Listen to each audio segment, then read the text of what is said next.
동방의 낙원 삼신산. 먼저 구독과 좋아요 부탁드립니다. 인류는 옛날부터 지금에 이르기까지 결코 낙관적이지 않은 현실을 살아오면서도 언제나 완전한 세상을 꿈꾸어왔다. 완전한 세상이란 우선 물질적으로 풍요롭고 천재지변, 전쟁, 질병 등 온갖 위협과 갈등이 존재하지 않는 조화로운 세상, 모두가 마냥 행복을 만끽하는 그런 세상일 것이다. 중국 신화에서의 낙원 이야기는 크게 두 가지 계통이 있다. 하나는 곤륜산을 중심으로 한 서방의 낙원 신화 계통이고 또 하나는 삼신산을 중심으로 한 동방의 낙원 신화 계통이다. 곤륜산이 서방의 낙원을 대표한다면 삼신산은 동방의 가장 저명한 낙원이다. 고대 중국인들은 서쪽으로는 고비 사막 너머 멀리에 축복받은 산이 있다고 생각하는 한편 동쪽으로는 바다 멀리 어딘가의 섬에 이상향이 존재한다고 상상했다. 대륙의 동쪽, 정확히 말하면 동북쪽의 발에 바다가 있다. 이 발해의 동쪽으로 몇억 마리인지 모를 먼 곳에 거대한 물의 계곡이 있는데 그 이름을 귀허라고 하였다. 귀허는 바닥이 없는 바다의 시면으로 지상의 온갖 강물과 심지어 천상의 은하수까지 흘러드는 곳이지만 수심에 조금도 변화가 없었다고 하니 이곳이 얼마나 엄청난 물의 저장소인지 알 수 있다. 실로 이곳은 세상의 모든 물이 흘러드는 물의 고향과도 같은 곳이었다.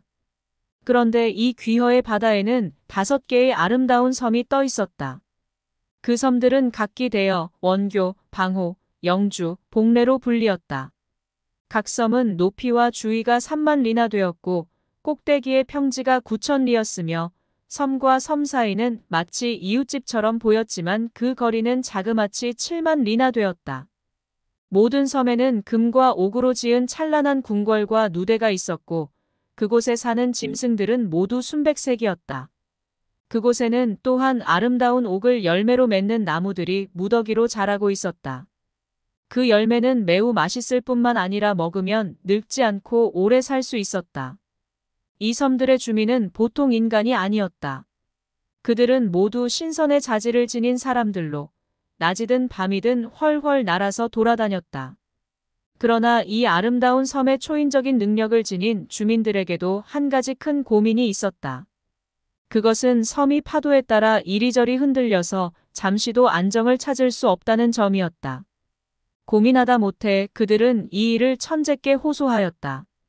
천재는 섬들이 서쪽 끝으로 떠내려가 신선들이 거처를 잃을까 염려하였다.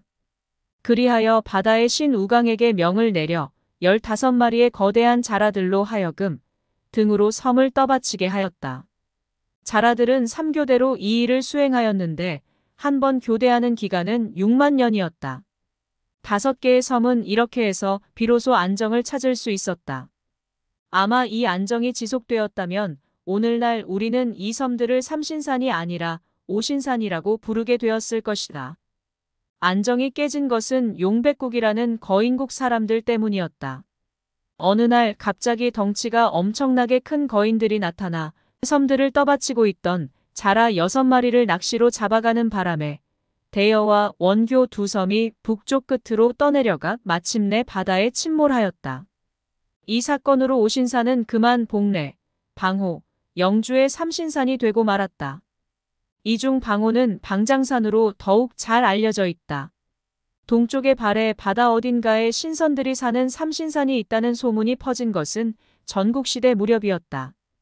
그곳에 황금과 은으로 지은 궁궐이 있고 불사약이 있다는 소문이 발해만 지역의 주민들로부터 흘러나온 것이다. 호기심이 많은 사람들은 실제로 배를 타고 삼신산을 찾아 나섰다. 그런데 그들이 멀리 구름 속에 잠겨있는 삼신산을 보고 황급히 달려가 보면 섬들이 홀연 물밑으로 꺼져버렸고 어찌어찌해서 다 왔다 싶으면 난데없이 바람이 불고 섬이 사라지는 통에 아무도 그곳에 가본 사람은 없었다. 동쪽 바닷가에 있던 나라들인 제나라와 연나라의 임금들이 특히 삼신산에 대해 깊은 관심을 표명하였다. 그들은 무엇보다도 그 낙원에 있는 불사약을 얻고자 하였다.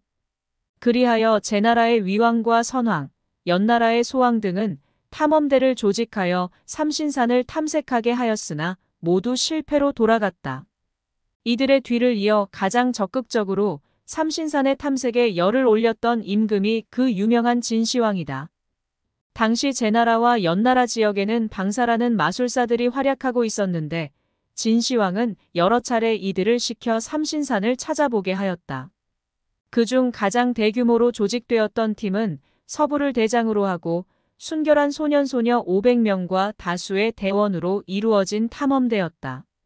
서불은 또한 서복이라고도 부른다. 서불은 대선단을 이끌고 산동 반도를 출항하여 삼신산을 찾아 나섰는데 이들은 끝내 돌아오지 않아 그 귀착지는 영원히 미스터리로 남았다.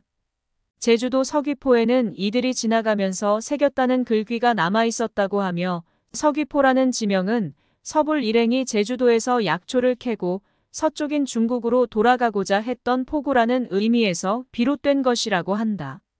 이들은 과연 어디로 갔을까? 동쪽 바다에 신비한 섬이 있다는 상상은 어떻게 해서 가능했던 것일까? 바레만 일대는 가끔 바다에서 신기루 현상이 일어난다고 한다. 바다 저편에 육지의 도시가 비쳐 나타나는 것이다.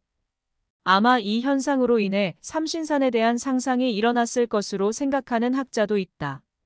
물론 현실적으로 그러한 지리적, 기상적인 요인도 작용했을 것이다. 그러나 근본적으로는 바레만 일대에 거주했던 동이계 종족의 동방에 대한 향수와 동경의 심리에서 비롯된 상상으로 볼 수 있다.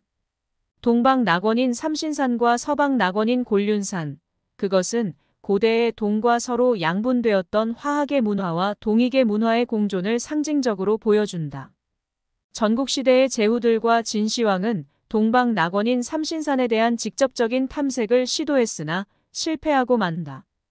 이들의 실패 이후 한무제는 서방 낙원인 곤륜산으로 방향을 돌려 여신인 서왕모를 통해 불사약을 얻고자 노력한다.